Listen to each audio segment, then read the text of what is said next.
ഹിന്ദുക്കൾ ഭൂരിപക്ഷമാണെങ്കിലും അവർ സത്യത്തിൽ ഭൂരിപക്ഷത്തിൻ്റെ ഭാണ്ഡം പേറുന്നവരാണ്. 2021 ശേഷം LDFിൽ നിന്നും ധാരാളം വോട്ടുകൾ BJPയിലേക്ക് വരുന്നു. ഒരു 50 സീറ്റിൽ BJP പിടിക്കുന്ന വോട്ട് വളരെ നിർണായകം. സ്വന്തം കാലിൽ നിൽക്കാൻ പറ്റാത്ത ഒരു കോൺഗ്രസ് ആയി പോകുന്നു എന്നുള്ളതാണ്.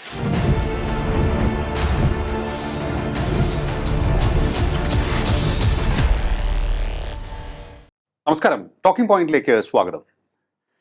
കേരളം സമീപകാലത്ത് കണ്ടിട്ടുള്ളതിൽ വെച്ച് ഏറ്റവും ആശയക്കുഴപ്പം വോട്ടർമാർക്ക് സൃഷ്ടിച്ചൊരു പ്രചാരണ രംഗമാണ് ഇപ്പോൾ നടക്കുന്നത് എന്ന് പറഞ്ഞാൽ അത് തെറ്റാവില്ല. നിയമസഭാ തിരഞ്ഞെടുപ്പിന് മണിക്കൂറുകൾ ബാക്കി നിൽക്കെ ഏതെങ്കിലും ഒരു മുന്നണിക്ക് വോട്ട് ചെയ്യുമെന്ന് ഉറപ്പിച്ച് പറയാൻ സാധിക്കാത്ത ഒരു വിഭാഗം ജനങ്ങൾ ഇപ്പോഴുമുണ്ട് എന്നാണ് നിരീക്ഷകർ പറയുന്നത്. അതുകൊണ്ട് നമുക്ക് പറയാം, വോട്ടർമാരെ ഇത്രയേറെ കൺഫ്യൂസ് ചെയ്യിച്ച മറ്റൊരു തിരഞ്ഞെടുപ്പ് പ്രചാരണവേള ഉണ്ടോ എന്ന് സംശയമെന്ന്. ഈ തിരഞ്ഞെടുപ്പിനെ ഇപ്പോഴും സ്വാധീനിക്കാൻ സാധ്യതയുള്ള ഘടകങ്ങൾ നിലനിൽക്കുന്നു. ഇവിടെ ന്യൂനപക്ഷ വോട്ടുകളുടെ പോളറൈസേഷൻ ഉണ്ടാകും, ഹിന്ദു വോട്ടുകളുടെ ഏകീകരണവും നടക്കുമെന്നും പറയുന്നുണ്ട്. ഇത് ആർക്കനുകൂലമാകും പരിശോധിക്കാം നമുക്ക്. നമ്മോടൊപ്പം ചേരുകയാണ് രാഷ്ട്രീയ നിരീക്ഷകൻ അഡ്വക്കേറ്റ് വേണുഗോപാൽ MS. നമസ്കാരം സാർ, ടോക്കിംഗ് പോയിന്റിലേക്ക് സ്വാഗതം. നമസ്കാരം. സാറിന് എന്താണ് തോന്നുന്നത്? ഈ തെരഞ്ഞെടുപ്പിൽ ഒട്ടേറെ ഫാക്ടേഴ്സ് നമ്മൾ ചർച്ച ചെയ്തു, ഡീൽ സംസാരിച്ചു, ഒപ്പം തന്നെ ഓരോ കക്ഷികളുടെയും മാനിഫെസ്റ്റോ സംസാരിച്ചിട്ടുണ്ട്, ഭരണവിരുദ്ധ വികാരം സംസാരിച്ചിട്ടുണ്ട്, ഒപ്പം തന്നെ വാവിട്ട വാക്കുകൾ സംസാരിച്ചു. ഈ മതത്തിൻ്റെ അടിസ്ഥാനത്തിൽ വോട്ടുകളുടെ ഏകീകരണം സംബന്ധിച്ചുള്ള ഒരു വിഷയവും ഇപ്പോൾ വലിയ രീതിയിൽ ചർച്ച ചെയ്തുകൊണ്ടിരിക്കുകയാണ്. അത് ഏറ്റക്കുറച്ചിലോടുകൂടി പല ദിവസങ്ങളിലും ചർച്ചാവിധേയമായ ഒരു വിഷയം തന്നെയാണ്. അത് ഇപ്പോഴും ഡിമിനിഷ് ആവാതെ നിൽക്കുകയാണ്. അത് ഇപ്പോഴും നിലനിൽക്കുന്നു പ്രാധാന്യത്തോടു കൂടി എന്നാണ് മനസ്സിലാക്കേണ്ടത്. കേരളത്തിൻ്റെ മതേതര മനസ്സിന് വലിയ രീതിയിൽ തകർച്ച സംഭവിച്ചിരിക്കുകയാണോ? ഈ തിരഞ്ഞെടുപ്പ് പ്രചാരണ വേളയിൽ നമ്മൾ എന്താണ് മനസ്സിലാക്കേണ്ടത്? തീർച്ചയായിട്ടും കേരളത്തിലെ വോട്ടർമാർ ഒരു വിധത്തിൽ പറഞ്ഞാൽ വല്ലാത്തൊരു പ്രതിസന്ധിയിൽ തന്നെയാണ്. കാരണം ഭരണവിരുദ്ധ വികാരത്തിനെതിരായി വോട്ട് ചെയ്യണമെന്നുണ്ട്, എന്നാൽ അതോടൊപ്പം തന്നെ വർഗീയ വിരുദ്ധമായ ചില കാര്യങ്ങൾ വരുമ്പോൾ അവർക്ക് എവിടെ വോട്ട് ചെയ്യണം എന്നുള്ളതിൽ ഒരു പ്രതിസന്ധിയും നിൽക്കുന്നു. ഒരു ഭാഗത്ത് ന്യൂനപക്ഷ വർഗീയത എന്ന് പറഞ്ഞ് ഒന്ന് നിൽക്കുമ്പോൾ എങ്ങനെ വേണം ഞങ്ങൾ മുന്നോട്ട് നീങ്ങാനെന്ന് ഒരു ഏകീകൃത ഫോം ഇല്ലാത്ത ബഹുഭൂരിപക്ഷവും എന്ന് ഭൂരിപക്ഷവും ചിന്തിക്കുകയാണ്. ഞാൻ ചോദിച്ചോട്ടെ, ഇത്തരത്തിൽ ഒരു കൺഫ്യൂഷൻ അല്ലെങ്കിൽ ഇത്തരത്തിലൊരു പ്രതിസന്ധി വോട്ടർമാർക്കിടയിൽ സൃഷ്ടിച്ചത് BJPയുടെ വളർച്ചയാണോ? കാരണം ഒരു മൂന്നാമതൊരു ശക്തി കേരളത്തിൽ വളർന്നു വരികയാണ്.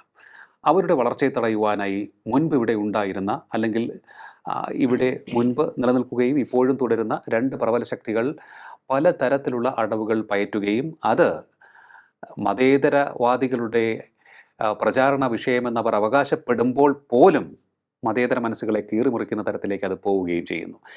കാരണം എതിരാളിയെ ഏത് വിധേനയും തടഞ്ഞു നിർത്തുക എന്ന ലക്ഷ്യത്തോടു കൂടി അവർ മുന്നോട്ട് പോകുന്നു എന്നുള്ളതാണ് നമുക്ക് മനസ്സിലാക്കാൻ കഴിയുന്നത്. തീർച്ചയായിട്ടും. എന്തുകൊണ്ടാണ് ഇത്തരത്തിൽ ഒരു ജാതി മത അടിസ്ഥാനത്തിൽ നമ്മുടെ വോട്ടുകൾ വീതം വയ്ക്കപ്പെടുന്ന ഒരു സാഹചര്യത്തിലേക്ക് പോകുന്നത് എന്നാണ് അങ്ങ് കരുതുന്നത്? ഇതിൻ്റെ പ്രധാന കാരണം നരേന്ദ്രമോദി അധികാരത്തിൽ വന്നതിന് ശേഷം ഉണ്ടായ ഒരു കേരളത്തിലെ BJPയുടെ വളർച്ചയാണ്. അതിനു മുമ്പ് 2006 വെറും 4.5% 4.5% ഉണ്ടായിരുന്ന BJP വോട്ട് 2011 ഏതാണ്ട് 6 മാത്രമായിരുന്നു, 6.7 അങ്ങോട്ടായിരുന്നു. അതിൽ കൂടിയിട്ടില്ല. പക്ഷേ 2016 ഇലക്ഷൻ വന്നപ്പോൾ, അതായത് 2014 നരേന്ദ്രമോദി അധികാരത്തിൽ വരികയും കേരളത്തിൽ BDJS എന്ന് പറഞ്ഞൊരു പാർട്ടി ഘടകകക്ഷിയായിട്ട് വരികയും അത് BDJSന്റെ നേതൃത്വത്തിൽ BDJS വെള്ളാപ്പള്ളിയുടെ നേതൃത്വത്തിൽ രൂപീകരിക്കുകയും അദ്ദേഹം നായർ മുതൽ നായാടി വരെയുള്ളവരുടെ ഐക്യമെന്ന് പറഞ്ഞൊരു പുതിയ മുദ്രാവാക്യം ഉയർത്തുകയൊക്കെ ചെയ്തപ്പോൾ അതിഭയങ്കരമായൊരു മാറ്റം ഉണ്ടായി. ആ 2016 ഇലക്ഷനിൽ പോലും ഏതാണ്ട് 16% അടുപ്പിച്ച് വോട്ട് BJPക്ക് പിടിക്കാൻ കഴിഞ്ഞു. 14% മേളിൽ, 16% വരെ ഏതാണ്ട് പല തദ്ദേശ ഭരണ സ്ഥാപനങ്ങൾ തിരഞ്ഞെടുപ്പുകളൊക്കെ വന്നപ്പോൾ നോക്കിയാൽ ആ മാറ്റം വലുതായിട്ട് കണ്ടുവെന്ന് നമുക്ക് പറയാം. ഇത് പിന്നീട് കൂടി വരുന്നതാണ് കണ്ടിട്ടുള്ളത്. അവസാനം വന്ന ലോക്സഭാ തെരഞ്ഞെടുപ്പിൽ ഏതാണ്ട് 20% വോട്ട് BJP പിടിച്ചു എന്നുള്ളത് നമ്മൾ കാണേണ്ട ഒരു കാര്യമാണ്. ഈ വോട്ട് വ്യത്യാസങ്ങളാണ് പല കക്ഷികളെയും വെള്ളത്തിലാക്കിയത്. ഓക്കെ. ഈ 2011 വരെയുള്ള അവസ്ഥ എന്ന് പറയുന്നത്, അല്ലെങ്കിൽ 2016 ഇലക്ഷൻ വരെയുള്ള അവസ്ഥ എന്ന് പറയുന്നത്, ഭരണവിരുദ്ധ വികാരം കറക്റ്റായിട്ട് പ്രതിഫലിപ്പിക്കാൻ ജനങ്ങൾക്ക് കഴിഞ്ഞിരുന്നു, അല്ലെങ്കിൽ അതിനകത്തൊരു ഡിവിഷൻ ഇല്ലായിരുന്നു. ഇപ്പോൾ അങ്ങനെയല്ല. ഒരു 20% അടുപ്പിച്ച് വോട്ട് BJP പിടിക്കുമ്പോൾ അതും ഭരണവിരുദ്ധ വികാരം കൊണ്ട് തന്നെ കിട്ടുന്നതാണ്. അതേസമയം 38-39% UDF പിടിക്കുമ്പോൾ അതും ഭരണവിരുദ്ധ വികാരം കൊണ്ടാണ്. പക്ഷേ ആ സമയത്ത് ഈ 38-39% അല്ലെങ്കിൽ അതൊരു 0.5% കൂടി കഴിഞ്ഞാൽ LDFന് 3-ാം മുഴുവൻ 4-ാം മുഴുവൻ വേണമെങ്കിൽ പിടിക്കാമെന്നുള്ളൊരവസ്ഥയും നിൽക്കുന്നു. ഓക്കെ. അപ്പോൾ ഇവിടെ എങ്ങനെ വോട്ട് ചെയ്യണം എന്നുള്ള ഒരു കൺഫ്യൂഷൻ സാധാരണക്കാർക്ക് ഉണ്ടായിരിക്കുകയാണ്. തീർച്ചയായിട്ടും ഉണ്ടാവും. ഞാനൊന്ന് ചോദിച്ചോട്ടെ, ഈ അങ്ങനെ ഒരു സാഹചര്യത്തിലേക്ക് സാധാരണക്കാർ വരുന്നു. ഇവിടെ ഈ വോട്ടുകളുടെ ഒരു ധ്രുവീകരണം വെച്ച് നമ്മൾ പരിശോധിക്കുകയാണ് എന്നുണ്ടെങ്കിൽ, മലബാർ മേഖലയിലേക്ക് നോക്കുകയാണ് എന്നുണ്ടെങ്കിൽ, അവിടെ ന്യൂനപക്ഷങ്ങൾ വളരെ സ്ട്രോങ് ആയിട്ടുള്ള സ്ഥലമാണ്. UDFന് ആധിപത്യമുള്ള സ്ഥലം, അവരുടെ ബാങ്ക് ചെയ്യാൻ സാധിക്കുന്ന സ്ഥലം ഭൂരിഭാഗം. നമ്മളിപ്പോൾ നോക്കുകയാണെന്നുണ്ടെങ്കിൽ മലപ്പുറം, വയനാട്, അങ്ങനെയുള്ള കുറച്ച് ജില്ലകളിലൊക്കെ തന്നെ ഇതിൻ്റെ ഇടയിൽ ചില പോക്കറ്റുകളിൽ ഇടതുപക്ഷത്തിന് മേൽക്കൈയുണ്ട്, സംശയമില്ല. എന്നാൽ മധ്യ തിരുവിതാംകൂറിലേക്ക് വരുമ്പോൾ അവിടെയും എറണാകുളം, ഒപ്പം തന്നെ കോട്ടയമാണെങ്കിലും ഇടുക്കിയാണെങ്കിലും പത്തനംതിട്ടയാണെങ്കിലും ഒക്കെ തന്നെ UDFന് ബാങ്ക് ചെയ്യാൻ സാധിക്കുന്ന ഒരു വിഭാഗമുണ്ട്, വോട്ടേഴ്സുണ്ട്. അതിനുശേഷം തെക്കോട്ട് വരുമ്പോൾ അവിടെ ഇടതിന് ആധിപത്യമുള്ള സ്ഥലം. ഇവിടേക്കാണ് അങ്ങ് നേരത്തെ സൂചിപ്പിച്ച BJPയുടെ വളർച്ചയിൽ പല സ്ഥലങ്ങളിലും വിള്ളൽ വീഴുന്നത്. അല്ലേ? അതിനൊരു പ്രധാനപ്പെട്ട കാരണമുണ്ട്.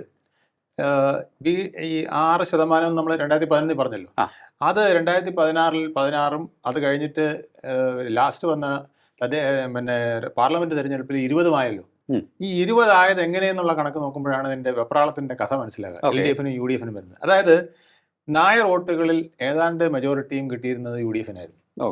ഈഴവ വോട്ടുകളിൽ മെജോറിറ്റിയും കിട്ടിയിരുന്നത് LDFനുമായിരുന്നു. അതുകൊണ്ടാണ് BJPക്ക് 6%-ൽ 6%-ൽ 2011 നിൽക്കേണ്ടി വന്നത്. അത് കഴിഞ്ഞ് ഈ BDSന്റെ വരവും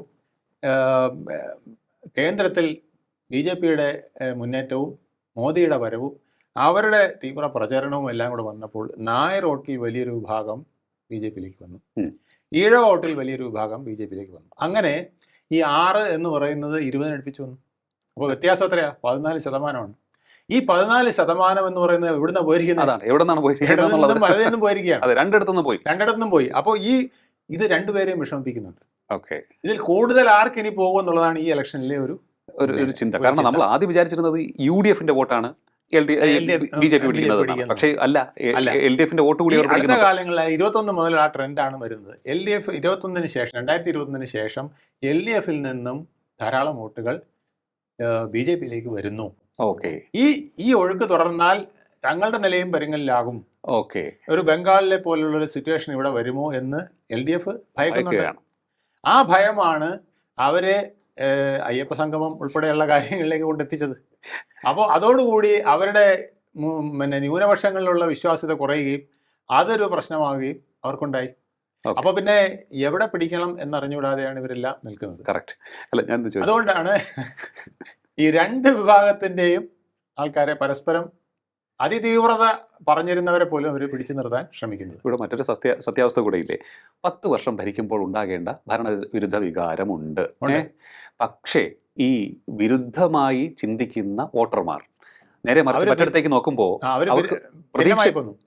അവർക്ക് ഒരു കൺഫ്യൂസ്ഡ് ആണ്. അവർ വിചാരിക്കുന്നു, ഓക്കെ, ഇവരിൽ നമുക്ക് വിശ്വാസമില്ല, ഭരണവിരുദ്ധ വികാരമുണ്ട്, ഇങ്ങനെയല്ല ഒരു ഇടതുപക്ഷം പ്രവർത്തിക്കേണ്ടത്. ഇടതുപക്ഷത്തിന്റെ വ്യതിയാനം, അവരുടെ സമീപനത്തിലുള്ള വ്യതിയാനം ഒക്കെ തന്നെ ഇടതുപക്ഷത്തിൽ നിന്നും അവർ വ്യതിചലിച്ച് മാറുന്നു, അവരുടെ നയത്തിൽ വലിയ വ്യത്യാസം ഉണ്ടാകുന്നു. അത് എല്ലാവരും ചൂണ്ടിക്കാണിക്കുന്ന കാര്യമാണ്. അപ്പോൾ അങ്ങനെ ചിന്തിച്ചുകൊണ്ട് വേണ്ട, ഇനി നമുക്ക് വേണ്ട, അടുത്ത പക്ഷത്തേക്ക് നമുക്ക് പോകാം, പണ്ടും മാറി മാറി ചിന്തിച്ച് വന്നിട്ടുള്ളതാണല്ലോ. അപ്പോൾ നമുക്കിനി UDFനെ ബാങ്ക് ചെയ്യാം. പക്ഷേ അങ്ങോട്ടേക്ക് നോക്കുമ്പോൾ അവിടെ തമ്മിലടിയാണ് അവരാദ്യമായി കണ്ട ഒരു വിഷയം. മറ്റൊന്ന്, മുസ്ലിം ലീഗിന്റെ നയത്തിലും വ്യതിയാനം ഉണ്ടായിട്ടുണ്ട്, അപ്രമാദിത്വമുണ്ട്. ഓക്കെ, പക്ഷെ നമുക്കറിയാം മുസ്ലിം ലീഗ് ഒരിക്കലും ഏതെങ്കിലും തരത്തിൽ മനുഷ്യനെ വിഭജിക്കുന്ന തരത്തിലേക്കൊന്നും പോയിരുന്നില്ല. പക്ഷെ സമീപകാലത്തായി അവരുടെ നയത്തിൽ വ്യത്യാസം വന്നു, ഒരുപാട് വ്യത്യാസം. ജമാഅത്തെ ഇസ്ലാമി ഒരു വിഷയമായി അവിടെ വരികയാണ്. തീവ്രമായ സന്ദേശങ്ങൾ അവരുടെ രാഷ്ട്രീയ നേതാക്കൾ തന്നെ പറയാനും തുടങ്ങി. ഇതുവരെ ലീഗ് അങ്ങനെ ഒരു തീവ്രത പറഞ്ഞിട്ടില്ല. ഇപ്പോൾ രാമജന്മഭൂമി പ്രശ്നം വന്നു, ബാബറി മസ്ജിദ് തകർത്തു. ഉം. ആ സന്ദർഭത്തിൽ പോലും ലീഗിന് കേരളത്തിലെ മുസ്ലിങ്ങളോട് ഒരു സമാധാനത്തിൻ്റെ സന്ദേശം പറയാനുണ്ടായിരുന്നു. അതെ. നമുക്ക് അത് പരിഹരിക്കാവുന്ന കാര്യങ്ങളാണ്, നമുക്കത് ഇപ്പോഴല്ല എടുത്തു ചാടേണ്ടതെന്ന് പറയാനുള്ള ഒരു സാഹചര്യം ഉണ്ടായിരുന്നു. ഇപ്പോൾ അങ്ങനെയല്ല, എടുത്തു ചാടണം എന്ന് പറയുന്നവരാണ് അവിടെ കൂടുതലുള്ളത്. ഈ മാറ്റം വളരെ വലിയ മാറ്റമാണ്. ഇത് കേരളത്തെ പോലെ ഇവിടെ ഭൂരിപക്ഷം എന്ന് പറയുന്നുണ്ടല്ലോ, ഹിന്ദുക്കൾ ഭൂരിപക്ഷമാണെങ്കിലും അവർ സത്യത്തിൽ ഭൂരിപക്ഷത്തിന്റെ ഭാണ്ഡം പേറുന്നവരാണ്. കാരണം 50% ന്യൂനപക്ഷമുണ്ട്, 49% ന്യൂനപക്ഷമാണ്. അപ്പൊ അവരെ സംബന്ധിച്ചിടത്തോളം ഈ ഭൂരിപക്ഷം എന്ന് പറയുന്നത് അവർക്കൊരു ഭാണ്ഡമാണ്. കാരണം എല്ലാ അടിച്ചമർത്തലുകളും അവരുടെ പിന്നിലേക്ക് വരികയാണ്. നിങ്ങൾ എന്നെ കമ്മ്യൂണിസ്റ്റ് ആക്കി എന്ന് ചോദിക്കുന്ന പോലെ നിങ്ങൾ എന്നെ ഹിന്ദു മതത്തിന്റെ പിന്നെ ആ ഒരു കൂട്ടായ്മയിലേക്ക് കൊണ്ടെത്തിച്ചു എന്ന് പറയുന്ന ഒത്തിരി പേരുണ്ട്. അതാണ് മാർക്സിസ്റ്റ് പാർട്ടിയിൽ നിന്ന് പോലും ആൾക്കാർ ചാടി ബി.ജെ.പി. വരുന്നത്, കോൺഗ്രസിൽ നിന്ന് ചാടി ബി.ജെ.പിയിൽ വരുന്നത്. ഈ ചാട്ടം വെറും ചാട്ടമല്ല, അവരുടെ ഭയത്തിന്റെ ചാട്ടമാണ്. അതായത് ഒരു പോളറൈസേഷൻ നടന്നിട്ടുണ്ട്. ആ പോളറൈസേഷൻ ഒരു സാധാരണക്കാരന് ദഹിക്കാത്തതാണ്. ഇപ്പൊ ജമാഅത്തെ ഇസ്ലാമി വലുതാണ്, മത തീവ്രവാദത്തിന്റെ ഒരു സംഘടന അല്ല, അവര് മതരാഷ്ട്രവാദികളല്ല എന്ന് പണ്ടായിരുന്നു എന്ന് പറഞ്ഞ് വി.ഡി. സതീശൻ അവർക്ക് പെയിന്റ് അടിക്കുകയാണ്. ഇപ്പുറത്ത് SDPI പിടിച്ചുകൊണ്ട് AK ബാലൻ ആണെങ്കിലും ആണെങ്കിലും മുഖ്യമന്ത്രി ആണെങ്കിലും SDPI വെള്ളപൂശുകയാണ്. പക്ഷേ തീവ്രവാദ സ്വഭാവം കാണിച്ചു തന്നിട്ടുള്ളവരാണ്. ഈ കഴിഞ്ഞ പാർട്ടി കോൺഗ്രസിൽ പോലും SDPI കുറിച്ച് പറഞ്ഞത് അവര് ഫാസിസ്റ്റുകളും അതോടൊപ്പം മത തീവ്രവാദികളുമാണെന്നുള്ളതാണ്. അത് ഇപ്പൊ അവരുടെ വെബ്സൈറ്റിൽ വരെ ഉണ്ടെന്നാണ്. ഇപ്പോഴും ഈ പിന്നെ CPM-ന്റെ വെബ്സൈറ്റിൽ ആ പാർട്ടി രേഖ അവിടെ കിടപ്പുണ്ട്. ഇത് കോടിയേരി ബാലകൃഷ്ണൻ ഇതിനേക്കാൾ തീവ്രമായിട്ട് പറഞ്ഞിട്ടുണ്ട്. SDPI എന്ന് പറയുന്നത് ഒരു പിന്നെ ഇസ്ലാമിക രാഷ്ട്രവാദികളുടെ ഭാഗമാണെന്നുകൂടെ അദ്ദേഹം പറഞ്ഞിട്ടുണ്ട്. അപ്പം അതെല്ലാം വിഴുങ്ങിയിട്ടാണ് ഇപ്പോൾ AK ബാലനെ പോലുള്ളവർ പറയുന്നത് ഞങ്ങൾക്ക് ഇപ്പോൾ SDPIയുടെ വോട്ട് വേണ്ട എന്ന് പറയാൻ ഒക്കില്ല. കാരണം ഞങ്ങൾ അങ്ങനെ പറഞ്ഞാൽ ഇവർ ചിലപ്പോൾ തീവ്രവാദത്തിലേക്ക് എടുത്ത് ചാടിക്കളയും. ഞങ്ങളുടെ കൂടെ വന്ന് ഇങ്ങനെ മര്യാദയ്ക്കൊക്കെ വോട്ട് ചെയ്ത് കഴിഞ്ഞാൽ ഇവർ തീവ്രവാദികളല്ലേ, അത് നിന്നെങ്കിലോ, അതുകൊണ്ട് ഞങ്ങൾക്കിപ്പോൾ തകർത്തങ്ങനെ പറയാനും ഇല്ല. ഈ ഒരു അവസ്ഥയിൽ വളരെ കൺഫ്യൂഷനുണ്ട്. ശരിയാണ്. ഇതിന്റെ ഫലമായിട്ട് നോർത്തേൺ കേരളയിൽ ലീഗിന് തൂത്തുപെറുക്കി സീറ്റ് പിടിക്കാൻ കഴിയുന്ന ഒരു സന്ദർഭമുണ്ട്. അതായത് 27 സ്ഥാനാർത്ഥികളാണ് അവർക്കുള്ളത്. അതിൽ 21 സ്ഥാനാർത്ഥികളെ വരെ അവർക്ക് ഈസി ആയിട്ട് വിജയിപ്പിക്കാൻ കഴിയുന്ന ഒരു സംഗതി ഇപ്പോൾ ഉണ്ട്. ഇലക്ഷന്റെ പെട്ടി പൊട്ടിക്കുന്നതിന് മുമ്പേ അവർക്ക് പറയാൻ കഴിയും ഞങ്ങളുടെ 21 സ്ഥാനാർത്ഥികൾ ഇന്നവരൊക്കെ ജയിച്ചു കഴിഞ്ഞു എന്ന് പറയാൻ കഴിയുന്ന ഒരു സാഹചര്യം. അത് ചിലപ്പോൾ 22 വരെ അയക്കാം എന്ന് പറയുന്നുണ്ട്. ഇപ്പോൾ പേരാമ്പ്രയിൽ LDF-ന്റെ കൺവീനർ, അതാണ് ഇന്ന് വി.ഡി. സതീശൻ പറഞ്ഞ വൻമരങ്ങൾ വീഴുവെന്ന്. പേരാമ്പ്രയിൽ വളരെ ബുദ്ധിമുട്ടിലാണ് ഈ തഹ്ലിയ എന്ന് പറഞ്ഞൊരു കുട്ടി വന്ന് മത്സരിച്ചിട്ട് ആ കുട്ടി തന്നെ നേരിട്ട് LDF-ന്റെ ഏറ്റവും വലിയ ആളിനെ തോൽപ്പിക്കാനുള്ള ഒരു സന്നാഹം അവിടെ ഒരുക്കുന്നു എന്ന് പറയുമ്പോൾ അല്ല ടി കെ രാമകൃഷ്ണൻ പിന്നെ LDF കൺവീനർ പേരാമ്പ്രയിലേക്ക് ചിത്രം വളരെ മോശമാണ്. അവിടെയൊക്കെ LDF-ന്റെ സ്ഥിതി വളരെ മോശമാണ്. പേരാവൂരിൽ പോളറൈസേഷൻ ഉണ്ട്. അപ്പൊ ഈ വിധത്തിൽ വരുമ്പോൾ ലീഗിന് അവിടുത്തെ 16 മലപ്പുറത്തെ 16 സീറ്റുകൾ മാത്രമല്ല, കോഴിക്കോട്, വയനാട്, കണ്ണൂര്, കാസർഗോഡ് ഒക്കെ നല്ല വിജയങ്ങൾ നേടാൻ കഴിയുമെന്നുള്ള അവസ്ഥയിലേക്കാണ് ഇപ്പൊ നിൽക്കുന്നത്. പലരും പ്രതീക്ഷിച്ച പോലെ LDF-ന് പല കോട്ടകളും കിട്ടിയില്ല എന്നാണ്. പാലക്കാട് പോലും അവരുടെ വോട്ടിൽ വളരെ ചോർച്ച വരുന്നു ഇടതുപക്ഷത്തിന്. അത് UDF-ന് ഗുണകരമായിട്ട് വരുന്ന വിധത്തിലേക്കാണ് പോകുന്നത്. അപ്പോൾ ഈ ഒരു 10-21 സീറ്റും ഒരു 10 സീറ്റ് പിന്നെ UDF-ലെ ഇതര കക്ഷികൾ പ്രത്യേകിച്ച് കോൺഗ്രസും ഒക്കെ പിടിക്കുകയാണെങ്കിൽ 10-31 സീറ്റ് അവിടെ തന്നെ അവർ നേടുകയാണ്.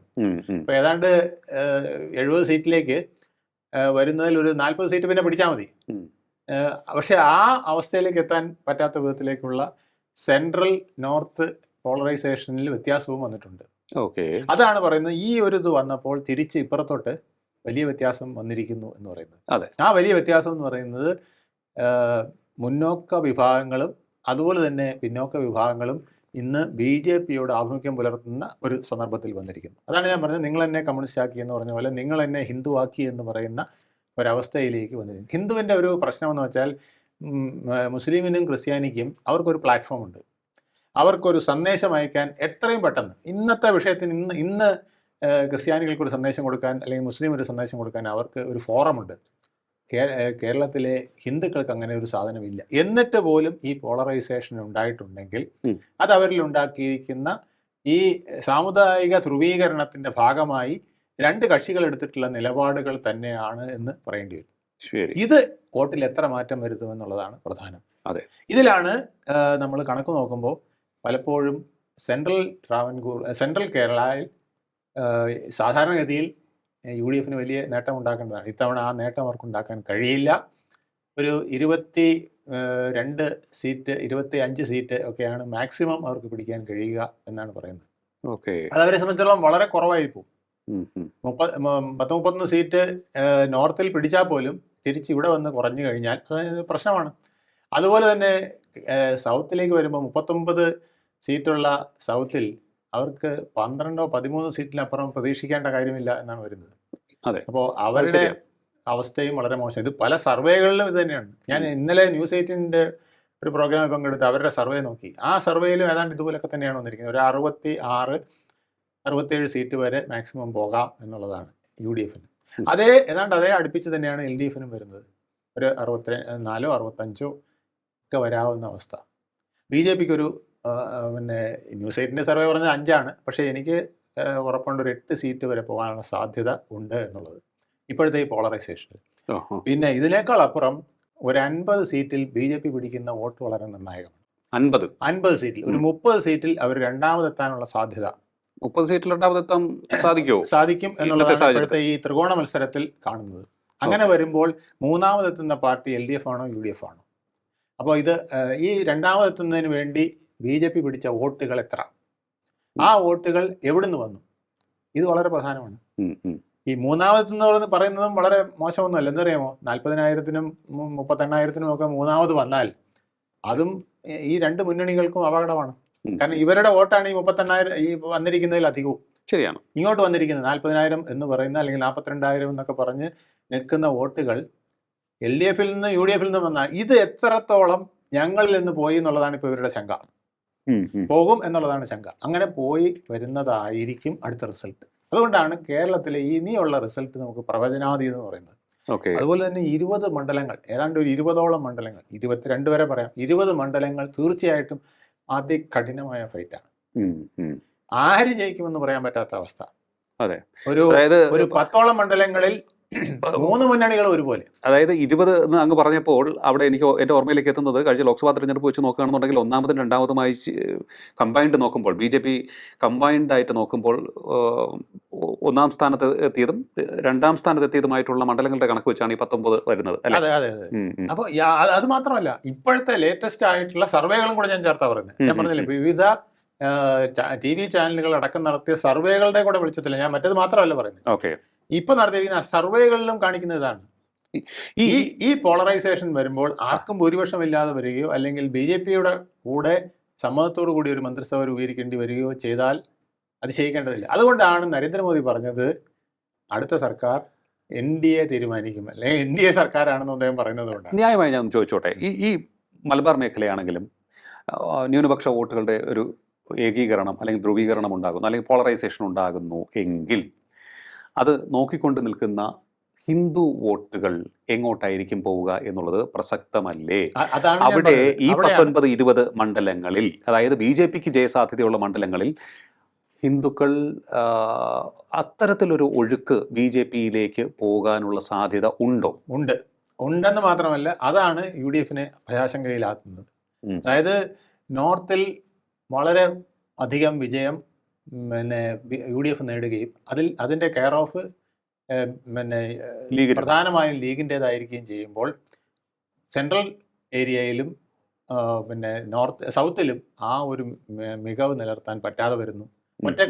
സ്വന്തം കാലിൽ നിൽക്കാൻ പറ്റാത്ത ഒരു കോൺഗ്രസ് ആയി പോകുന്നു എന്നുള്ളതാണ്. ഇപ്പോൾ ഞാനൊരു ഒരു വിവരം എനിക്ക് ലഭിച്ചത്, ഞാൻ സാധാരണക്കാരുമായും ഒട്ടേറെ ഇടതുപക്ഷത്തെയും UDF-ലെയും BJPയിലെയും ഒക്കെ തന്നെ പ്രവർത്തകരോടും ഒക്കെ തന്നെ സംസാരിച്ചപ്പോൾ കഴിഞ്ഞ ദിവസം വരെ ഞാൻ കരുതിയത് മധ്യ തിരുവിതാംകൂർ അല്ലെങ്കിൽ മധ്യ കേരളത്തിലേക്കൊക്കെ നോക്കുകയാണെന്നുണ്ടെങ്കിൽ എറണാകുളം UDF-ന്റെ കോട്ട, അതുപോലെ തന്നെ കോട്ടയം, ഇടുക്കി, പത്തനംതിട്ട ജില്ലകൾ, ഇവിടെയൊക്കെ തന്നെ അവർക്ക് മുന്നേറ്റം ഉണ്ടാക്കാൻ സാധിക്കുന്ന സാഹചര്യമുണ്ട്. ഡെമോഗ്രഫി പരിച്ചു നോക്കുകയാണെന്നുണ്ടെങ്കിൽ ക്രിസ്ത്യൻ വോട്ടുകളുടെ ആധിപത്യമുള്ളതുകൊണ്ട് അവരൊക്കെ തന്നെ ഒരു പരിധിവരെ ചില സ്ഥലങ്ങളിലൊക്കെ തന്നെ BJP-യിലേക്ക് പോകാൻ സാധ്യതയുള്ള ചില പോക്കറ്റുകൾ ഉണ്ടായിരുന്നു. അത് പാലയാണെങ്കിലും തിരുവല്ലയാണെങ്കിലും പൂഞ്ഞാറാണെങ്കിലും അവിടെ ഉണ്ടായിരുന്നു, അവർക്ക് സാധ്യതയുണ്ടായിരുന്നു. FCRA കാരണം അത് തടസ്സപ്പെടുന്നു എന്ന ഒരു വാർത്ത കഴിഞ്ഞ ദിവസം വരെ എനിക്കുണ്ടായിരുന്നു. അതിനുശേഷമാണ് ഞാൻ ഈ ഗ്രൗണ്ടിലുള്ളവരുമായി സംസാരിക്കുന്നത്, അവിടെ ക്രിസ്ത്യൻ വിഭാഗത്തിലുള്ളവരുമായി സംസാരിക്കുന്നു. അവർ പറയുന്നത് ഈ FCRA എന്ന് പറയുന്നത് സാധാരണക്കാരെ ബാധിക്കുന്നതല്ല, ക്രിസ്ത്യൻ വോട്ടർമാർ അതിനെക്കുറിച്ചൊന്നും ചിന്തിക്കുന്നില്ല. അത് പ്രതീക്ഷിച്ച് ക്യാമ്പയിൻ നടത്തിയവർ പറയുന്ന ഒരു കാര്യം. ഞങ്ങൾ പ്രതീക്ഷിച്ചു ഇത് വലിയ രീതിയിൽ ക്രിസ്ത്യൻ വോട്ടുകളുടെ ഒരു പോളറൈസേഷന് കാരണമാകും, UDF-ന് അനുകൂലമായി പോകുമെന്ന് പ്രതീക്ഷിച്ചു. പക്ഷേ അതൊന്നും നടക്കുന്നില്ല. പക്ഷേ വിടാതെ പിടിച്ചിരിക്കുകയാണ്. അത് പരമാവധി ആളെ കത്തിക്കാനുള്ള ശ്രമം UDF-ന്റെ ഭാഗത്ത് നിന്ന് ഇപ്പോൾ നടന്നുകൊണ്ടിരിക്കുകയാണ്. അങ്ങേക്ക് എന്താണ് തോന്നുന്നത്? ഈ പ്രചാരണത്തിൽ ക്രിസ്ത്യൻ വോട്ടർമാർ സ്വാധീനിക്കപ്പെടുമോ? ക്രിസ്ത്യൻ വോട്ടർമാർ ഈ പ്രചരണത്തിൽ ഒരു വിധത്തിലും സ്വാധീനിക്കപ്പെടില്ല. കാരണം ക്രിസ്ത്യൻ വോട്ടർമാരിൽ ഒരു വലിയ വിഭാഗം UDF-ന് വോട്ട് ചെയ്യും. അത് സംശയമില്ലാത്ത കാര്യമാണ്. ആ വോട്ടുകൾ അങ്ങോട്ട് തന്നെ പോകും. പക്ഷെ അല്ലാത്ത ചില വോട്ടുകളുണ്ട്. ഇപ്പം 2020 ഒക്കെ വന്നതിൻ്റെ ഫലമായിട്ട് ഒരു മോഡറേറ്റ് ആയിട്ട് ചിന്തിക്കുന്ന ചില ക്രിസ്ത്യാനികളുണ്ട്. ക്രിസ്ത്യാനികൾക്ക് ഒരു പ്രധാന ഗുണം എന്ന് പറയുന്നത് അവരുടെ നിലനിൽപ്പും കൂടെ നോക്കും. എൻ്റെ നിലനിൽപ്പ്, എൻ്റെ കുഞ്ഞുങ്ങളുടെ നിലനിൽപ്പ് അവർ നോക്കാറുണ്ട്. അത് നോക്കുമ്പോൾ കേരളത്തിൻ്റെ ഭാവി അവർക്ക് പ്രധാനപ്പെട്ടതാണ്. കേരളത്തിൻ്റെ ഭാവി പ്രധാനപ്പെട്ടത് എന്ന് വെച്ചാണ് അവർ പലപ്പോഴും വോട്ട് ചെയ്യുന്നത്. ആ വോട്ടിംഗ് അവർ നടത്തുമ്പോൾ ഇപ്പോൾ വന്നിരിക്കുന്ന ഒരു ഹിന്ദു ക്രിസ്ത്യൻ പോളറൈസേഷനുള്ള ഒരു സാധ്യതയും കൂടെ അവർ തള്ളിക്കളയുന്നില്ല എന്നുള്ളതാണ് സത്യം. അത് പൂർണ്ണമായും തള്ളിക്കളയുന്നില്ല. പക്ഷെ അതുകൊണ്ടാണ് ഇന്ന് പോലും ചില പ്രധാന പത്രങ്ങൾ അവരുടെ എഡിറ്റോറിയൽ FCRA കൊണ്ടുവന്നിട്ടിരിക്കുകയാണ്. പള്ളിയെ പിടിച്ചെടുക്കാൻ. അത് കേന്ദ്ര സർക്കാർ വേണ്ടെന്ന് വെച്ചിരിക്കുന്നു.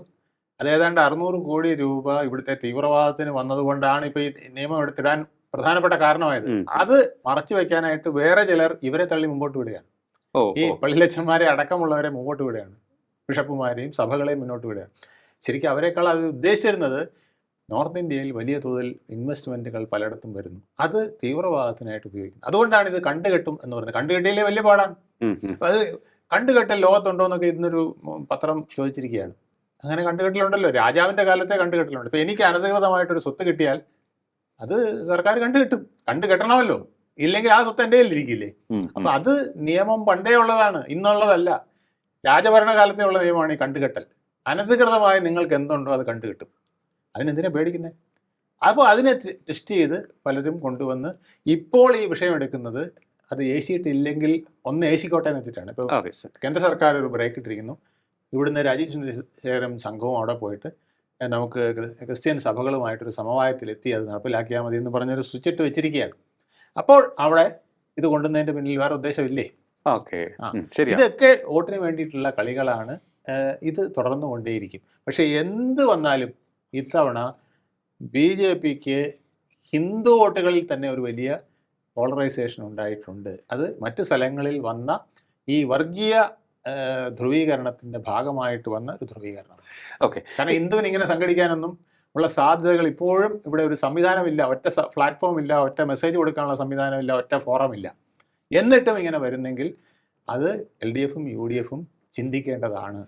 തങ്ങളിൽ വന്ന പിഴവുകൾ എത്രയെന്നവർ സ്വയം വിമർശനമായിട്ട് എടുക്കേണ്ടതാണ്. അപ്പോൾ അത്തരത്തിലൊരു സാഹചര്യമാണ് നിലനിൽക്കുന്നത്. ഈ പോളറൈസേഷനുമായി ബന്ധപ്പെട്ടുള്ള വിഷയങ്ങൾ ഇപ്പോഴും ഇങ്ങനെ നിൽക്കുകയാണ് അല്ലേ? അങ്ങ് പറഞ്ഞ ഒരു സംഭവിച്ച് നോക്കുകയാണെങ്കിൽ ഇനി മണിക്കൂറുകൾ മാത്രമാണ് വോട്ടിങ്ങിനുള്ളത്.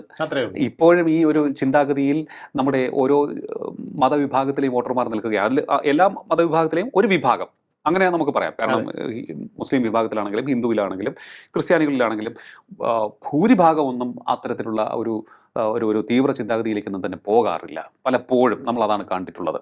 പക്ഷേ നമ്മൾ ഒരു ചരിത്രം അവരെ കൂടെ പ്രഷറൈസ് ചെയ്യുന്ന വിധത്തിലേക്ക് ഇപ്പോൾ നമ്മുടെ മുന്നണികൾ മുന്നോട്ട് വരുന്നു. അതിലേക്കാണ് ഞാൻ വന്നത്.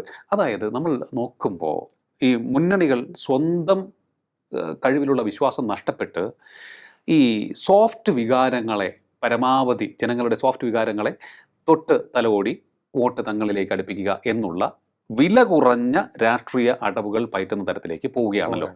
പോവുകയാണ് തീർച്ചയായിട്ടും.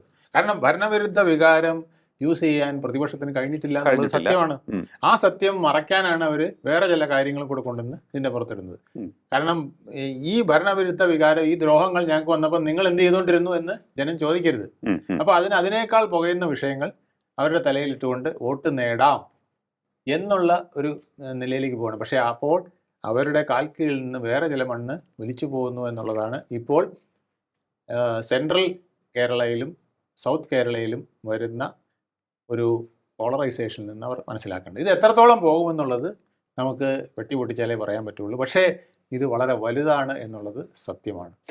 ഓക്കെ, ഒരു കാര്യം കൂടി ഞാൻ ചരിത്രത്തിൻ്റെ രേഖകൾ പരിശോധിച്ചുകൊണ്ട് പറയാൻ ആഗ്രഹിക്കുകയാണ്. ഒന്ന്, ഈ ജാതിമത വിഭാഗങ്ങളെ പ്രീതിപ്പെടുത്തിക്കൊണ്ട് വോട്ട് നേടുന്ന ഒരു തന്ത്രം ഇന്നോ ഇന്നലെ തുടങ്ങിയതല്ല, തീർച്ചയായും. അതുകൂടി പറയാം. സ്വാതന്ത്ര്യത്തിന് മുൻപ് തന്നെ നമ്മുടെ നാട്ടിൽ സംവരണം എന്നുള്ള സംഭവത്തിൽ കേരളം ഇന്ത്യക്ക് മാതൃകയായിട്ടുണ്ട്. 32 തന്നെയാണെന്ന് തോന്നുന്നു, എൻ്റെ ഓർമ്മ ശരിയാണെങ്കിൽ, നിവാരണ പ്രസ്ഥാനത്തിലൂടെ മഹാരാജാവിന്റെ പീരീഡിൽ തന്നെ അത് വന്നിരുന്നു. അപ്പോൾ അന്ന് മുതൽ നമുക്ക് പരിചിതമാണ് ആ ഒരു സംവിധാനം. പക്ഷേ ദേശീയ അടിസ്ഥാനത്തിൽ നോക്കുകയാണെന്നുണ്ടെങ്കിൽ മണ്ഡൽ കമ്മീഷൻ റിപ്പോർട്ട് നടപ്പിലാക്കുന്നത് വരെ ഒന്നും അല്ലേ, VP സിംഗ് സർക്കാരിന്റെ സമയത്ത് മണ്ഡൽ കമ്മീഷൻ റിപ്പോർട്ട് നടപ്പിലാക്കുന്ന സമയത്ത് അത് ദേശീയ അടിസ്ഥാനത്തിൽ അത്രയേറെ. അതിനകത്ത് വേറൊന്ന് വന്നു, മറ്റേത് SC/ST മാത്രമായിരുന്നെങ്കിൽ ഇത് പിന്നോക്ക വിഭാഗങ്ങൾ OBC-ക്ക് കൂടെ അത് ബാധകമാക്കി എന്നുള്ളതാണ്. അത് വളരെ വലിയ സമരങ്ങൾക്ക് കാരണമായി. അത് ഡിവിഷൻ ഭയങ്കരമായിട്ടുണ്ടായി. ആ ഡിവിഷൻ കൊണ്ട് ഒരുപക്ഷെ VP സിംഗ് ഉദ്ദേശിച്ചത് ഉയർന്നു വരുന്ന ഹിന്ദു ഐക്യം ഛിന്ന ഭിന്നമായി പോകുമെന്നുള്ളതാണ്. ഓക്കെ, അതിനാണ് കാരണം BJP-യുടെ വളർച്ച അദ്ദേഹം കണ്ടു. 80-ന് ശേഷം രൂപീകൃതമായതിനു ശേഷം 89 സീറ്റ് വരെ അവർ പിടിക്കുന്ന സാഹചര്യം വന്നപ്പോൾ ഇതൊരു ഒറ്റയ്ക്ക് വലിയ കക്ഷിയായിട്ട് വരികയാണല്ലോ, ഇത് ദോഷം ചെയ്യുമല്ലോ എന്ന് വിചാരിച്ചിട്ട് VP സിംഗ് എടുത്ത ഒരു വടിയാണ് ഈ മണ്ഡൽ കമ്മീഷൻ റിപ്പോർട്ട്. അപ്പൊ ഇതുകൊണ്ട് ഹിന്ദുക്കൾ പരസ്പരം തലതല്ലി കീറി നശിച്ചോളും, ഇവിടെ വീണ്ടും പഴയ പോലെ എല്ലാവർക്കും തോന്നുന്ന പോലെ ചെയ്യാമെന്നുള്ളതാണ് വിചാരിച്ചത്. പക്ഷെ അത് ഒരു ആദ്യഘട്ടങ്ങളിലൊക്കെ വിജയിച്ചെങ്കിലും നരേന്ദ്രമോദി വന്നതിനെ പൂർണ്ണമായും ബ്രേക്ക് ചെയ്തു. ആ ഒരു കാര്യത്തിൽ അദ്ദേഹം എല്ലാത്തിനെയും കൂടെ യോജിപ്പിച്ച് നിർത്തിക്കൊണ്ട് ഒരു ചെറിയ സാമ്പത്തിക സംവരണം കൂടെ കൊണ്ടുവന്ന് അതിനെ ന്യൂട്രലൈസ് ചെയ്ത് എടുക്കാൻ അദ്ദേഹത്തിന് കഴിയും. അത് അദ്ദേഹത്തിന്റെ ഒരു തന്ത്രമാണ്. പക്ഷേ മണ്ഡൽ കമ്മീഷൻ റിപ്പോർട്ട് നടപ്പാക്കിയതിന് ശേഷം നമ്മൾ നോക്കുകയാണെന്നുണ്ടെങ്കിൽ പിന്നീട് നടന്ന തെരഞ്ഞെടുപ്പുകളിലൊന്നും തന്നെ ഒരു മുന്നണിക്കും കേവല ഭൂരിപക്ഷം കിട്ടിയില്ല അല്ലേ? കാരണം അത് തലതല്ലി കയറാനായിട്ട് ഇട്ടതാണ്. ഹിന്ദുക്കൾ ഒരു കാരണവശാലും യോജിക്കരുത് എന്ന് വിചാരിച്ചിട്ട സാധനമാണ്. ആ സാധനം കുറെ നാൾ വിജയിച്ചു. പക്ഷെ ഈ ബുദ്ധിമുട്ട് മനസ്സിലാക്കിയത് കൊണ്ടാണ് അദ്വാനിക്ക് പോലും രണ്ടാമതൊരു പ്രധാനമന്ത്രിയാകാൻ കഴിയാതെ വന്നത്. വാജ്പേയി വന്നത് എങ്ങനെയാണ്? അദ്ദേഹം സർവ്വസമ്മതനായതുകൊണ്ടും എല്ലാ പാർട്ടിയിലെ എല്ലാവരെയും കയ്യിലെടുക്കാനുള്ള ഒരു സ്നേഹത്തിന്റെ ബന്ധനം അദ്ദേഹത്തിന്റെ കയ്യിലുള്ളത് കൊണ്ടുമാണ് ആ വാജ്പേയി മന്ത്രിസഭയെങ്കിലും കൊണ്ടുപോയത്. പക്ഷേ അന്ന് അത് ഒരിക്കലും ഒരു BJP സ്റ്റൈലും ആയിരുന്നില്ല. കാലാവധി പൂർത്തിയാക്കിയില്ല, കാലാവധി പൂർത്തിയാക്കാൻ പറ്റിയില്ല. ഒരു ടൈം ഒഴിച്ച് അടുത്തത് വരുമെന്ന് അറിഞ്ഞു, അത് വന്നുമില്ല. ഗോൾഡൻ ഇന്ത്യയൊക്കെ പറഞ്ഞെങ്കിലും അത് വന്നില്ല. ഒരു സുവർണ ഇന്ത്യയെ അവര് പ്രതീക്ഷിച്ച ആ രീതിയിലേക്ക് കൊണ്ടുവരാൻ നോക്കിയെങ്കിലും അടുത്ത ഭരണം വന്നില്ല. 2004 UDF-ന് കോൺഗ്രസ് UPA മുന്നണിക്ക് കിട്ടുകയാണ് ചെയ്തത്. അവർക്ക് ഇടതിന്റെ സഹായത്തോടു കൂടിയാണ് ഭരിക്കാൻ സാധിച്ചത്. അങ്ങനെ വന്നു. പക്ഷേ ഇടതിന്റെ സഹായം അവർ കുറച്ച് കഴിഞ്ഞപ്പോൾ തള്ളി. കാരണം ഇടത് വന്നിട്ട് അവർ വേറൊരു പോളിസികളാണ് കൊണ്ടുവന്നത്. ഇവിടെ തൊഴിലില്ലായ്മ പരിഹരിക്കുന്നതിനും തൊഴിൽ നയം നടപ്പിലാക്കുന്നതിനും തൊഴിലിൻ്റെ ഒരു ഇത്രയും ദിനങ്ങളെങ്കിലും തൊഴിൽ കൊടുക്കണമെന്നുള്ള തൊഴിൽ നിയമങ്ങൾ കൊണ്ടുവരുന്നതിനൊക്കെ ശ്രമിച്ചപ്പോൾ അവരുടെ പോളിസികൾ വേറെയാണ്. അതുകൊണ്ടാണ് അവരെ പുറത്താക്കിയിട്ട് പിന്നെ ശരിക്ക് NDA ഒറ്റയ്ക്ക് വരാനായിട്ട് UPA ഒറ്റയ്ക്ക് ഭരിക്കാനായിട്ട് ശ്രമിച്ചത്. അതാണ് അവർക്ക് പറ്റിയ ഏറ്റവും വലിയ മണ്ടത്തരവും. പക്ഷേ ഇടതുപക്ഷത്തിന്റെ ശക്തി ചോർത്തി വളരെയേറെ ഈ അവസരത്തിൽ BJP തൃശങ്കുവിൽ നിൽക്കുകയായിരുന്നു. അങ്ങനെയാണ് ഒരു പുതിയ നേതാവായിട്ട് നരേന്ദ്രമോദിയെ കൊണ്ടുവരുന്നതും അദ്ദേഹം ഇതിനെ എല്ലാം ഒന്ന് യോജിപ്പിച്ചെടുക്കുന്ന വിധത്തിലുള്ള ഒരു സമവാക്യം ഉണ്ടാക്കുക. ഞാൻ ഈ വിഷയം കൊണ്ടുവന്നത് ആ ഒരു കാര്യത്തിലേക്കാണ്. നമ്മുടെ കേരളത്തിലെ തിരഞ്ഞെടുപ്പ് നടക്കുന്നു, ഞാൻ ദേശീയ രാഷ്ട്രീയം കൊണ്ടുവന്നത് ഒരു ഉദ്ദേശം കൊണ്ടാണ്. ഇത്തരത്തിൽ ഭിന്നിച്ച് നിൽക്കുന്ന ഒരു സാഹചര്യത്തിൽ ഐക്യം കൊണ്ടുവരാൻ അവർക്ക് എത്രത്തോളം കഴിയും എന്നുള്ളത് വളരെ ഇമ്പോർട്ടൻ്റ് ഫാക്ടറാണ്. കേരള രാഷ്ട്രീയം ഒരു മാറ്റത്തിൻ്റെ പാതയിലാണ്. കേരളത്തിലെ BJP നേതൃത്വം പക്ഷേ എത്രത്തോളം കെൽപ്പ് ഉണ്ടവർക്ക് ഈ സിറ്റുവേഷൻ ഹാൻഡിൽ ചെയ്യാൻ എന്നുള്ളതാണ് എൻ്റെ ചോദ്യം. അല്ല, അതാണ് ഞാൻ പൂർണ്ണമായിട്ടും ഇതിൽ എത്ര വോട്ട്, എത്ര വലിയ വിജയം BJPക്ക് ഉണ്ടാവും എന്ന് പറയാത്തത്. വലിയ മുന്നേറ്റം ഉണ്ടാവും, പക്ഷെ ആ മുന്നേറ്റത്തിന് ഒത്ത വിധത്തിൽ പ്രവർത്തനം എല്ലാ തലത്തിലും എത്തിക്കാൻ കഴിഞ്ഞിട്ടുണ്ടോ എന്നുള്ള കാര്യത്തിൽ സംശയമാണ്. ഒരുപാട് പ്രചരണം നടക്കുന്നുണ്ട്. ഈ പ്രചരണം മാത്രം പോരല്ലോ, താഴെ തട്ടിലേക്ക് യെസ്, വോട്ട് Correct. മാറ്റി എടുക്കുന്നതിനുള്ള സംവിധാനം എത്രത്തോളം ഉണ്ട്, എത്ര വീടുകൾ സന്ദർശിച്ചു, Correct. എത്ര പേരെ നേരിട്ട് കണ്ടു, എത്ര വോട്ടുകൾ താഴെ തട്ടിൽ ഉറപ്പാക്കി. നമ്മൾ പണ്ടൊക്കെ ഞാനൊക്കെ ഇലക്ഷൻ്റെ ഇതിൽ നിൽക്കുമ്പോഴേ ബൂത്ത് ഏജന്റായിട്ട് ഇരുന്നിട്ടുണ്ട്, പാർട്ടിയുടെ തന്നെ. 18 വയസ്സിന് ശേഷം 22 വയസ്സ് വരെയൊക്കെ അങ്ങനെയുള്ള പ്രവർത്തനങ്ങൾ നടത്തിയിട്ടുണ്ട്. ഇപ്പോൾ നമുക്കൊരു പ്രത്യേക സ്ലിപ്പ് തരും. അതിനകത്ത് ഇപ്പം 1 മുതൽ 100 വോട്ടുകളാണ്, 100 വിചാരിച്ചോ നമ്മുടെ ബൂത്തിലുള്ളത്. ഇതിൽ നമ്മുടെ ആൾക്കാരുടെ പ്രത്യേകം തരും 7 അല്ലെങ്കിൽ 2, 5, 7, 14, 21 എന്നൊക്കെ പറഞ്ഞ് നമ്മുടെ ആളുകളുടെ മാത്രം. ഇത് വന്നോന്ന് പ്രത്യേകം ടിക്ക് തരണം. എന്നിട്ട് ഇത് നമ്മൾ വെളിയിൽ നിൽക്കുന്ന ഏജന്റിന് കൊടുത്തോണ്ടിരിക്കും. ഇവിടെ നമ്മുടെ 7, 9, 15 വന്നിട്ടില്ല, നമ്മുടെ വോട്ടാണ്, പെട്ടെന്ന് പിടിച്ചുകൊണ്ട് വരണം. ഇത്തരത്തിലുള്ള വർക്ക് മാർക്സിസ്റ്റ് പാർട്ടിയിലും ഭംഗിയായിട്ട് നടക്കാറുണ്ടായിരുന്നു. പക്ഷെ ഇപ്പൊ അതും അവിടെയും കുറഞ്ഞിട്ടുണ്ട്. BJP ഇത് വളരെ കുറവാണ് എന്നുള്ളതാണ്. ഈ താഴെ തട്ടിൽ ഇങ്ങനെ നമ്മുടെ പോയ വോട്ടുകൾ പിടിക്കാൻ ഓരോ ബൂത്തിലും അതൊരു കോളം തിരിച്ചു വെച്ച് ചെയ്യാൻ ഇപ്പോഴും അറിയില്ല. ഇപ്പൊ കോളമൊന്നും വേണ്ട, മൊബൈലിൽ ഇത് ചെയ്യാവുന്നതേ ഉള്ളൂ, വളരെ ഈസി ആയിട്ട്. തീർച്ചയായിട്ടും. അല്ല, ഈ നമ്മൾ നോക്കുമ്പോൾ അതിൽ ഒരു കാര്യം ഞാൻ മുന്നോട്ട് കൊണ്ടുവരാൻ ആഗ്രഹിക്കുകയാണ്.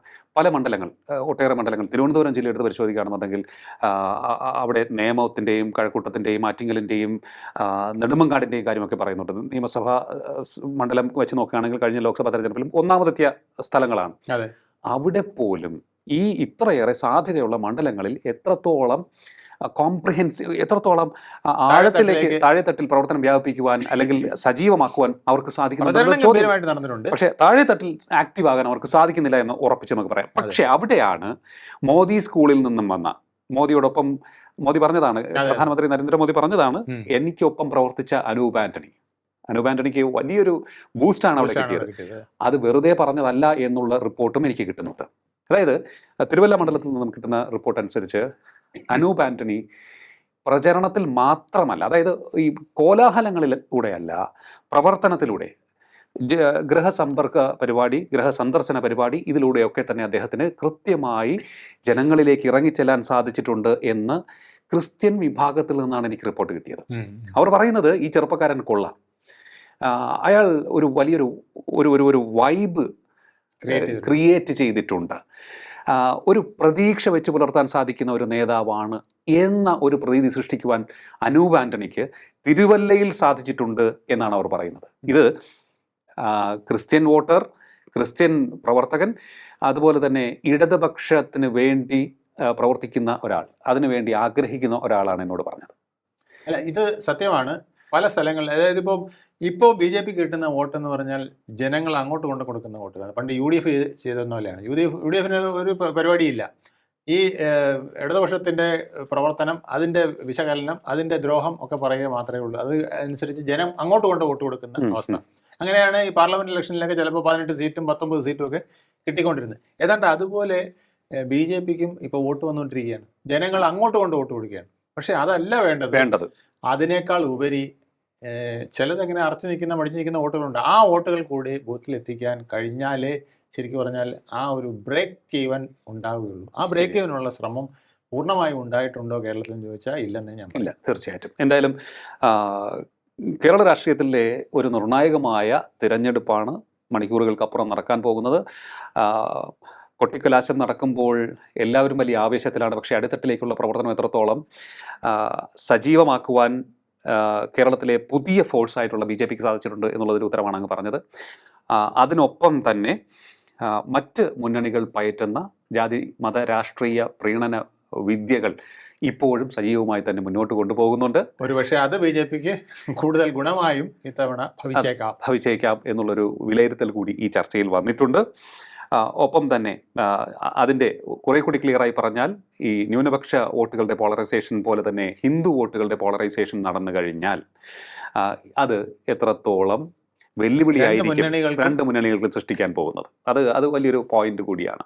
എന്തായാലും ജനങ്ങളെ കൺഫ്യൂസ് ചെയ്യിച്ച ഒരു തെരഞ്ഞെടുപ്പാണ്. ഒട്ടേറെ ഫാക്ടേഴ്സ് അവർക്ക് മുന്നിലേക്ക് വന്നു. ഏതിൽ വിശ്വസിക്കണം എന്ന് ചിന്തിക്കുമ്പോൾ അതാ മറ്റൊരു വെടിപൊട്ടി, അതിന് പിന്നാലെ പോകുമ്പോൾ അപ്പുറത്ത് വേറൊരു വെടിപൊട്ടി. മുഖ്യമന്ത്രി തന്നെ ഓരോരോ വെടിപൊട്ടിച്ചുകൊണ്ടിരിക്കുകയാണ്. ചെറ്റത്തരമെന്നും വീട്ടിൽ പോയി ചോദിക്കണമെന്നും ഒപ്പം തന്നെ ഒരു നേതാവിനെതിരെയുള്ള വിവാദ പരാമർശവും ഒക്കെ തന്നെ അവസാന ദിവസം പോലും അദ്ദേഹത്തിൽ നിന്നും ഉണ്ടായിരിക്കുകയാണ്. അപ്പോൾ ഇത്തരത്തിൽ ഓരോ വാവിട്ട വാക്കുകളും വെടിയായി മാറുന്നു. അത് വോട്ടായി മാറുമോ അല്ലെങ്കിൽ തങ്ങളിലേക്ക് വന്ന വോട്ട് തട്ടി അകറ്റുമോ എന്നുള്ള കാര്യമൊക്കെ തന്നെ നമുക്ക് കൗണ്ടിങ് സമയത്ത് മാത്രമേ പറയാൻ സാധിക്കുള്ളൂ. എങ്കിലും ഒന്നുകൂടി ഞാൻ പറയുന്നു, ജനങ്ങളെ ഒട്ടേറെ പ്രതിസന്ധിയിലാക്കിയ പ്രചാരണ വേളയായിരുന്നു. ആരും തന്നെ കൃത്യമായി ജനങ്ങളുടെ വിഷയം ഉയർത്തിക്കാട്ടി അവരിലേക്ക് ഇറങ്ങിച്ചെന്ന് പ്രവർത്തിക്കാൻ എത്രത്തോളം അവർ തയ്യാറായിട്ടുണ്ട്, അതിൽ എത്രത്തോളം അവർ വിജയിച്ചിട്ടുണ്ട് എന്നുള്ള കാര്യം സംശയം തന്നെയാണ്. ജനങ്ങളെ ബാധിക്കുന്ന ഒട്ടേറെ വിഷയങ്ങൾ ഇപ്പോഴും കേരളത്തിൽ നിൽക്കുന്നുണ്ട്. ഒരു പേരിന് വേണ്ടി പ്രചാരണം അവസാനിക്കാൻ മണിക്കൂറുകൾ മാത്രം ബാക്കിയുള്ളപ്പോൾ മാനിഫെസ്റ്റോ പുറത്തിറക്കിയ മുന്നണികളാണ് കേരളത്തിലുള്ളത്. മറക്കരുത്, കേരളം മാറി മാറി ഭരിച്ച മുന്നണികൾ. അവർക്കൊക്കെ തന്നെ എത്രത്തോളം ജനങ്ങളോട് ആത്മാർത്ഥതയുണ്ട് എന്ന് ഇതിൽ നിന്ന് നമുക്ക് ചോദിക്കേണ്ടിയും വരുന്നുണ്ട്. ജനങ്ങൾ ഒറ്റക്കെട്ടായി ചിന്തിക്കുക, ആരാണ് ഞങ്ങൾക്ക് ഗുണം ചെയ്യുന്നത്, അത് ഏത് മുന്നണിയാണെങ്കിലും ആ ജനങ്ങൾക്ക് ഉപകാരപ്രദമായി തീരുമാനമെടുക്കുകയും നടപ്പിലാക്കുകയും ചെയ്യുന്ന മുന്നണികൾക്ക് ഒപ്പം നിൽക്കുവാനുള്ള ഒരു ആർജവം ജനങ്ങളെങ്കിലും കാണിക്കണം, ഈ ജാതി മത പ്രീണനത്തിന് പിന്നാലെ പോകാതെ. വളരെയധികം നന്ദി സാർ, ഇത്രയും സമയം ടോക്കിംഗ് പോയിന്റുമായി സംസാരിച്ചു. ടോക്കിംഗ് പോയിന്റിന്റെ ഈ അധ്യായം ഇവിടെ പൂർണ്ണമാകുന്നു. ഇനി അടുത്ത എപ്പിസോഡിൽ കാണാം നമുക്ക്. നമസ്കാരം.